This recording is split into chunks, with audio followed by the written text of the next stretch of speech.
Hello everyone. Today I'm going to tell you how to choose the perfect laptop to use for online education from home. This laptop is going to be the perfect gift that you can give to your children. So I'm going to take a 10-step approach which is going to be very quick and make you clear of all the concepts that you need to know before making the decision. The first step is to identify the purpose of purchasing the laptop. Whether you only want to take the laptop for attending the classes or whether you also want it to be used for other household work and for the children to play games on the laptop. So if the purpose is only for online education, the laptop that is required is going to be different. If it is something that is required for other things such as playing of games, running of applications, or probably coding, so that is going to be completely different. The second step is to identify the operating system. So there are primarily two operating systems available in the market. The first is a Windows operating system by Microsoft, and the second is the Mac operating system by Apple.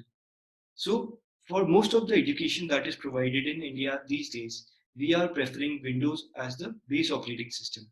The reason for selecting Windows is the software compatibility and usage of more applications such as Microsoft Office for Word, PowerPoint, Excel, and stuff like that, which runs on Windows primarily. In case if you are looking for something that is related to design, and in case if you are familiar with how to use a Mac OS, only then you need to go for a Mac OS. Otherwise, Windows is highly recommended. Always go for a genuine operating system. Do not go for a pirated operating system.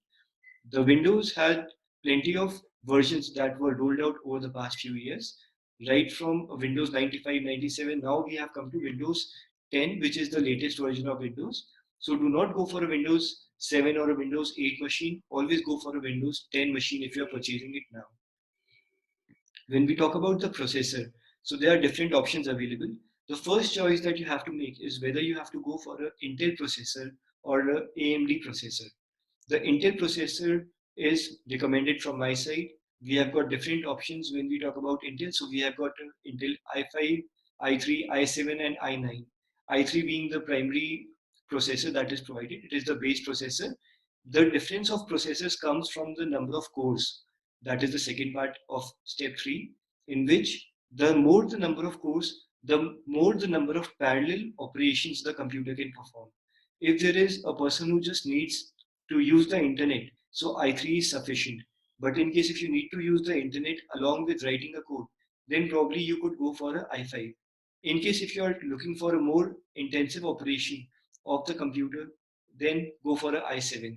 But i3 to i5 is going to be sufficient for most of the cases that we are discussing right now. i3 is also good for the purposes of school students.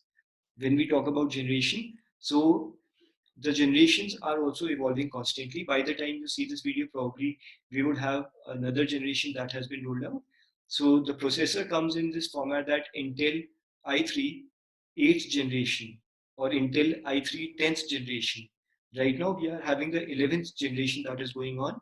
The difference is between the budget and the processing speed and the optimization. So with each generation that we increase, we always have an increase in the optimization of the processor. More processes are being handled by the same core machine. This is a very important topic, the step 4, the hard disk of the machine. So the hard disk of the computer depends as to what is the utility back again. In case if you want to store plenty of photos and videos and movies within the laptop, so in that condition you would require to have a 1 terabyte of hard disk. Do not go for something beyond 1 terabyte, that is not required. The minimum hard disk that we get is a 256 GB hard disk these days. Always prefer to go for a solid state hard drive, SSD hard drive. So a solid state hard drive is comparatively a faster version of a hard disk. So no one likes a slow laptop, especially when you are purchasing a new one. The next part is RAM. So when we talk about RAM, that is generally advisable to go for at least a 8 GB RAM. There are machines out there which are available at a 2 GB or a 4 GB variant, but do not go for a 4 GB RAM version because these days operating systems also consume plenty of memory. So this memory is used to run all the processes. It is not for storage but for running the processes. So RAM is random access memory. Always go for at least a 8 GB one in case if you are into gaming, and in case if you're using it for heavy operations, go for a 16 GB one. The screen size. So laptops these days are available in anywhere between 11.6 inches to 15.6 inches of screen size. That again depends on the purpose that you're using it for. If you are having a very extensive use of the laptop on your way to the office, or if you have to keep it very portable, then go for a 13-inch or a 14-inch laptop. In case if you feel that you have to study and you need a bigger screen size, go for a 15.6-inch screen. There is one more difference that comes along with the screen size, that is numeric keypad on the right of the keyboard. If you have been familiar with the earlier keyboards, so they all used to have a number pad on the right hand side of the arrow keys. In smaller screen sizes, this number pad is generally not provided. Then a very important decision that you have to make is selection of the brands. So when we talk about brands, we have got different brands available in the market such as Dell, HP, Acer, Asus, Lenovo, and so on. So I personally recommend going for either Dell or HP to take as the go-to brand for the laptop. In case if you are willing to, if you are not looking to have a brand associated, so the machines that you can use can be from Asus. For a Mac operating system, there is no option for hardware. You have to take a MacBook Air or a MacBook Pro. Otherwise, you have to take an iMac. Next, we come to the budget section. So budget completely depends on the configuration that you have selected earlier on. So the budget of a typical laptop that you have to purchase for a student going to school can reach anywhere between 30,000 to 40,000 to start with. Now, this is again very important to note that plenty of people are going to offer you laptops in which they are not using the genuine Windows. Always go for a genuine product, buy from an authorized reseller, and choose the best possible laptop that you can get.